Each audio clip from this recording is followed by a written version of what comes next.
Corner now with Natalie Mikles from Made in Oklahoma Coalition showing us how to make a great oatmeal cookie recipe. Welcome back, Thank you, Natalie. Dave. Yeah, this is my favorite. I've tried a lot of oatmeal raisin cookies. This is my favorite, and it has lots of Oklahoma ingredients in it. I've tried a lot of cookies too, so we'll see. Okay. It smells fantastic. I love the smell of vanilla. And we're using Oklahoma vanilla. Yes, we are. Griffin's vanilla, which is my favorite vanilla to use. I started with some butter and shortening. So that's 1 stick of butter, a half a cup of shortening, and I creamed that. You want to do that with a mixer, which I'll spare you the noise there. And I'm just using a whisk here to add the 2 eggs in with that butter and shortening. And I'm using Highland butter, which is great. It's made in Oklahoma, so it's my favorite butter to use. Now I'm going to add some sugar, 1 cup of white sugar, 1 cup of brown. And in an oatmeal cookie recipe, sometimes you'll see just white sugar or just brown. The combination of the two makes it a really nice, delicate cookie, but with a good flavor from the brown sugar too. I'm going to add a teaspoon of soda, baking soda, a teaspoon of salt. It's a little more salt than sometimes you find in a cookie, but I like that salt. It gives it a nice, it makes the cookie to where it's not just too sweet.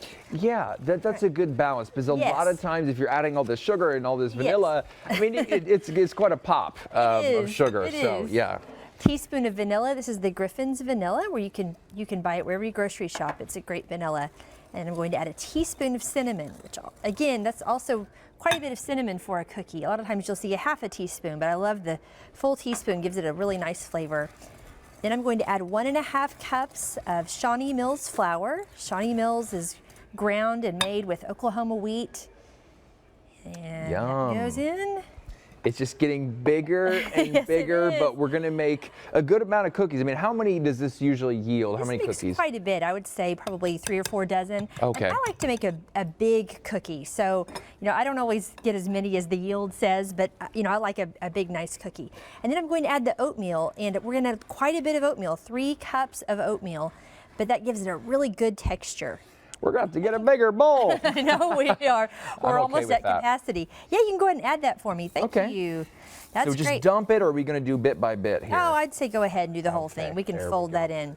And the pecans are really nice in here. At this point, you could add some dried cranberries, dried cherries, raisins, chocolate chips would be good. The pecans, I almost always add those. You could even add M&Ms, make it really fun. You're getting really good now. And then we're going to bake these 325 degrees for about 12 minutes. So it's a little bit of a longer cooking time, but a cooler oven, 325. And there we go. And that's a lot that we can do in 12 minutes. That's a great result. And we're seeing just a little bit bigger than spoon size there. We're doing the Natalie size cookie. She likes them a little bigger. I do. If you check this out, oatmeal cookies right in front of us here, newson6.com/recipes. Look at how good those